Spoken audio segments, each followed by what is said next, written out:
और अब बात संघ प्रमुख मोहन भागवत की। मोहन भागवत इस वक्त एक मुहिम पर हैं। मुसलमानों के बीच संघ की छवि बदलने की मुहिम। एक के बाद एक वो मुस्लिम समुदाय के प्रमुख लोगों से मिल रहे हैं, कभी मुस्लिम बुद्धिजीवियों से, और आज तो वो दिल्ली के एक मदरसे में पहुंच गए। छात्र क्या पढ़ रहे हैं, कैसे पढ़ रहे हैं, इसकी पूरी जानकारी दी। क्या है भागवत का यह एजेंडा और क्या होगा इसका असर, इस रिपोर्ट में देखिए।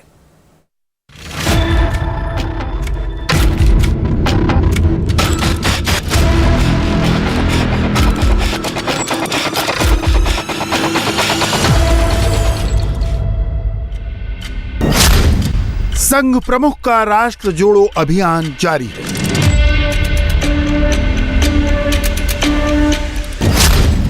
संघ प्रमुख का धर्म जोड़ो अभियान जारी है।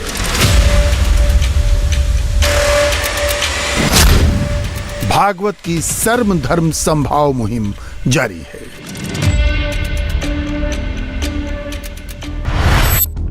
संघ प्रमुख मोहन भागवत की यह सतत संवाद प्रक्रिया है जो दिल्ली में नजर आई। दिल्ली के दिल में एक मस्जिद में अखिल भारतीय इमाम संगठन के मुखिया इमाम उमर अहमद इलियासी से भागवत ने मुलाकात की। मीडिया की निगाह से दूर बंद कमरे में 1 घंटे से अधिक की बैठक चली। अखिल भारतीय इमाम संगठन का दफ्तर भी यही है। भागवत के साथ संघ के वरिष्ठ स्वयंसेवक कृष्ण गोपाल, रामलाल और इंद्रेश कुमार भी मौजूद थे। इमाम उमर अहमद इलियासी का कहना है कि इस दौरे की दावत उन्होंने ही दी थी। इलियासी बताते हैं कि वो भागवत को मस्जिद के साथ मदरसे में भी ले गए। इलियासी ने इंडिया टीवी से बातचीत में भागवत को राष्ट्रपिता कह दिया। आज का राष्ट्र पिता श्री मोहन भागवत जी का यहाँ आना इस बात में संदेश है। आप अपनी नजर बदलिए, नजारा बदल जाएगा। ये संदेश जाएगा दूर तक, यकीनन जाएगा। आप उनके साथ गए थे, मदरसे भी उनको अपने लेके गए, जो आप बड़ा हिंदूराव में एक मदरसा चलाते हैं, वहां उन्होंने क्या संवाद किया, क्या बात की बच्चों के साथ? देखिए, ये एक अच्छी बात है कि हम सब लोगों को चाहिए कि देश की एकता, अखंडता बनी रहे। यही हमारा पैगाम है। इसी पैगाम को हम सब ने आम किया है। अच्छा, मदरसे में क्या रहा? क्या तुरंत प्लान बना या पहले से तय था कि आपके साथ वो मदरसा जाएंगे? आपने न्योता दिया कि चलो आपको मदरसा भी दिखाते हैं। ये आपको किसने बताई है कि मदरसा, मस्जिद, क्या वो जा नहीं सकते कहीं पर? नहीं, जा सकते हैं। मैं तो जानना चाहता हूँ, वो गए तो वहां क्या बात हुई, क्या बच्चों से संवाद हुआ? आप इतना आश्चर्य क्यों हो रहे हैं? इतना आश्चर्य की क्या बात है? क्या राष्ट्रपिता किसी मदरसे में नहीं जा सकते? क्या किसी मस्जिद में नहीं जा सकते? हमारा आश्चर्य ये नहीं, हम ये जानना चाहते हैं वहां उन्होंने बच्चों से क्या बात की, क्या उनकी उत्सुकता थी, नहीं थी, क्या जानना चाहते थे? आपका निमंत्रण था, उनका अनुरोध था? देखिए, मेरा अनुरोध था मदरसे में लेके जाना। मदरसे में हम लेके गए। मदरसे में उन्होंने बच्चों के साथ, 300 बच्चे थे, 300 बच्चों के साथ उन्होंने वार्तालाप की और बच्चों के साथ उन्होंने मदरसे को समझने की कोशिश की। चूँकि वो पहली मर्तबा किसी मदरसे में उनका जाना हुआ है, तो मदरसों के बच्चों के साथ, तलबा के साथ उनकी एक अच्छी बात हुई है।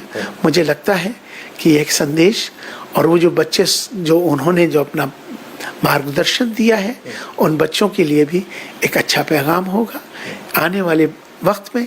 चूँकि हमारे चाहे गुरुकुल के बच्चे हों, चाहे वो हमारे मदरसे के बच्चे हों, ये हमारा आने वाला भविष्य है। जो आने वाले इमाम्स हैं, हमारे गुरुकुल के बच्चे आने वाले पुजारी हैं। तो मुझे लगता है कि पुजारी और इमाम और हिंदू और मुसलमान हम सब भारतीय बन के रहेंगे, अपने भारत को मजबूत करेंगे। यही हमारा पैगाम है। तो उमर अहमद इलियासी इमाम हैं, उनसे मुलाकात की है मोहन भागवत ने, और सबसे बड़ी बात जो वो कह रहे हैं कि एक संदेश जाएगा आज इस मुलाकात से कि हिंदू और मुसलमान से परे इंसान भी एक धर्म है। और आज मोहन भागवत जो आए हैं वो इसी संदेश को दे रहे हैं। ना सिर्फ वो यहाँ आए बल्कि एक मदरसे में भी गए, वहां 300 बच्चों से उन्होंने संवाद भी किया, और वहां भी उनका मूल मंत्र ये था कि हिंदुस्तान को आगे बढ़ाने के लिए सब साथ कैसे आ सकते हैं। समझने की कोशिश करिए, मोहन भागवत की ये मुहिम तब चल रही है जब देश में हिजाब, मदरसा, वक्फ बोर्ड, ज्ञानवापी, मथुरा ईदगाह को लेकर तमाम तरह की शंकाएं मुसलमानों के मन में पैदा करने की कोशिश की जा रही है। भागवत इन शंकाओं को दूर करने के लिए लगातार कोशिश कर रहे हैं। एक दिन पहले ही गाजियाबाद में उन्होंने कहा था, हिंदू मुस्लिम एकता का पद ही गलत है, दोनों एक ही हैं क्योंकि एक ही जन्मभूमि से बंधे हैं। भागवत की इस मुलाकात का बैकग्राउंड समझिए और ये भी समझिए कि भागवत को राष्ट्रपिता, राष्ट्र ऋषि कहने के बाद विवादों से क्यों नहीं घबरा रहे इमाम उमर अहमद इलियासी।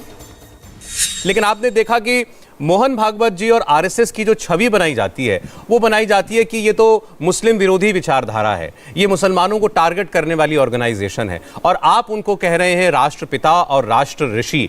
तो जाहिर है कि आपको भी मालूम होगा कि इस पर बहुत रिएक्शन आएगा। जब मैंने उनसे कहा, जब मैंने उनको राष्ट्रपिता कहा, तो जब मेरा प्रोग्राम चल रहा था बच्चों के साथ, मैंने उनको राष्ट्रपिता कहा तो उन्होंने कहा कि हम राष्ट्र की संतान हैं। उनका बड़कपन देखिए, मैं कह रहा हूं कि राष्ट्रपिता हैं आप, वो कहने लगे नहीं हम राष्ट्र की संतान हैं। मेरा कहने का मकसद ये है कि आप ये बताइए कि वो उनका जीवन प्रचारक जीवन है, उन्होंने अपना घर बार सब कुछ छोड़ा, उनका कोई ग्रस्त जीवन नहीं है, उनका जीवन सिर्फ देश के लिए है, राष्ट्र के लिए समर्पित है। तो क्या जो शख्स पूरी जिंदगी, वो प्रचारक पूरी जिंदगी जो देश के लिए समर्पित हो, देश के लिए कुर्बानियां दे रहे हो, देश के लिए जीते हो, देश के लिए मरते हो, तो क्या मैं उनको राष्ट्रपिता नहीं कह सकता? आइए अब उस मदरसे का रुख करते हैं जहां इमाम उमर इलियासी भागवत साहब को लेकर गए। यह 7 दशक से पुराना मदरसा तजवीदुल कुरान है। यहां कुरान की तालीम दी जाती है। मदरसे में मोहन भागवत के जाने का यह पहला वाकया है। भागवत के वहां जाने का मकसद मदरसे के कामकाज को जानना था,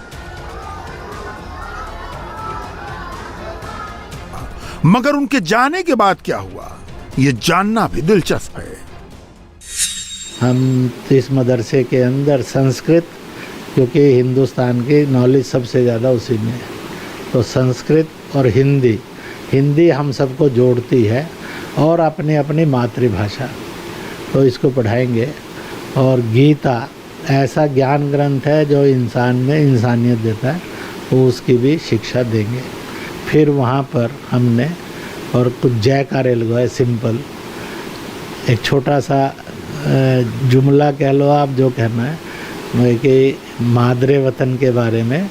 वहाँ पर पहला नारा लगाया उर्दू फारसी में, मादरे वतन हिंदुस्तान जिंदाबाद जिंदाबाद, सब ने बड़े इनकलाबी आवाज़ में लगाया। फिर संस्कृत में, हिंदी में लगाया भारत माता की जय।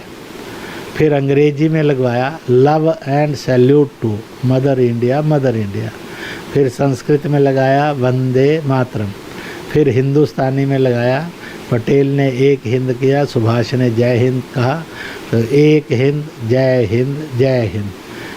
इंडिया टीवी हर वक्त हर जगह डाउनलोड करने के लिए सर्च करें India TV news Google play store या ऐप स्टोर पर।